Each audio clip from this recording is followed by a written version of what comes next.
All of his co-workers were gone. What could it mean? Stanley decided to go to the meeting room. Perhaps he had simply missed a memo.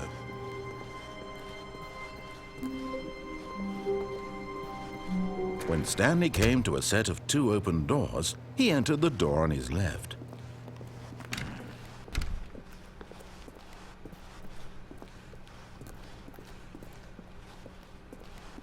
Yet there was not a single person here either. Feeling a wave of disbelief, Stanley decided to go up to his boss's office, hoping he might find an answer there. Coming to a staircase, Stanley walked upstairs to his boss's office.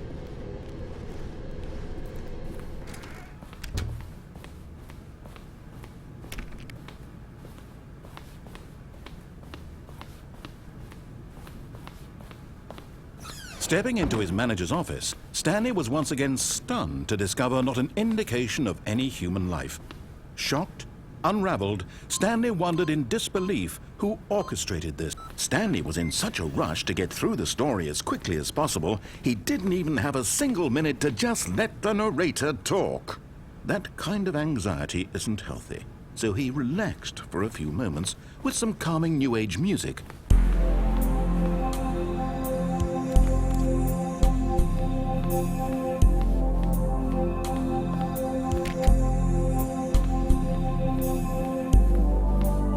Feeling soothed and rejuvenated, Stanley calmly walked forward into the opened passageway.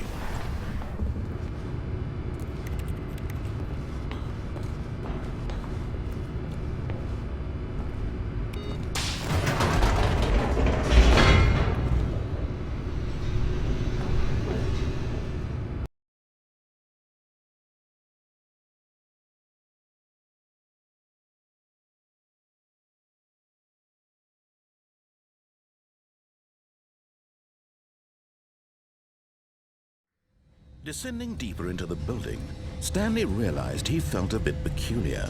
It was a stirring of emotion in his chest, as though he felt more free to think for himself, to question the nature of his job. Why did he feel this now, when for years it had never occurred to him?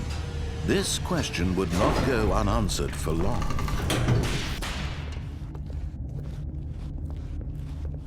Stanley walked straight ahead through the large door that read Mind Control Facility.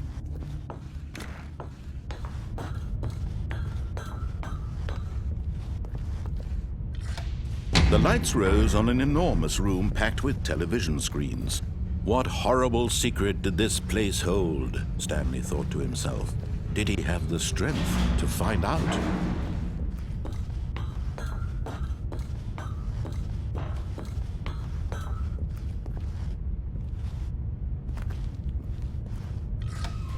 Now the monitors jumped to life, their true nature revealed. Each bore the number of an employee in the building, Stanley's co-workers. The lives of so many individuals reduced to images on a screen, and Stanley, one of them, eternally monitored in this place where freedom meant nothing. This mind control facility, it was too horrible to believe. It couldn't be true. Had Stanley really been under someone's control all this time? Was this the only reason he was happy with his boring job? That his emotions had been manipulated to accept it blindly? No, he refused to believe it. He couldn't accept it. His own life in someone else's control? Never! It was unthinkable, wasn't it? Was it even possible? Had he truly spent his entire life utterly blind to the world? But here was the proof, the heart of the operation. Controls labeled with emotions, happy or sad or content, walking, eating, working, all of it monitored and commanded from this very place. And as the cold reality of his past began to sink in, Stanley decided that this machinery would never again exert its terrible power over another human life, for he would dismantle the controls once and for all.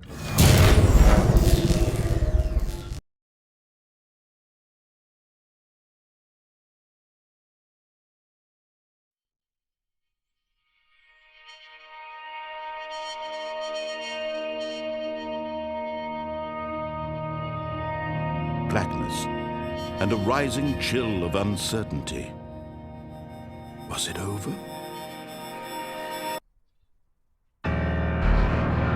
Yes! He had won! He had defeated the machine, unshackled himself from someone else's command. Freedom was mere moments away.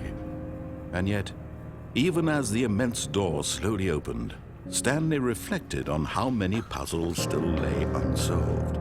Where had his co-workers gone? How had he been freed from the machine's grasp? What other mysteries did this strange building hold? But as sunlight streamed into the chamber, he realized none of this mattered to him, for it was not knowledge or even power that he had been seeking, but happiness. Perhaps his goal had not been to understand, but to let go. No longer would anyone tell him where to go, what to do, or how to feel. Whatever life he lives, it will be his. And that was all he needed to know. It was perhaps the only thing worth knowing. Stanley stepped through the open door.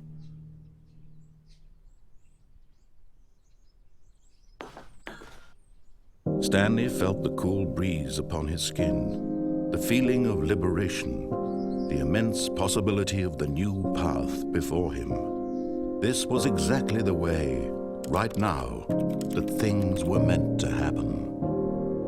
And Stanley was happy.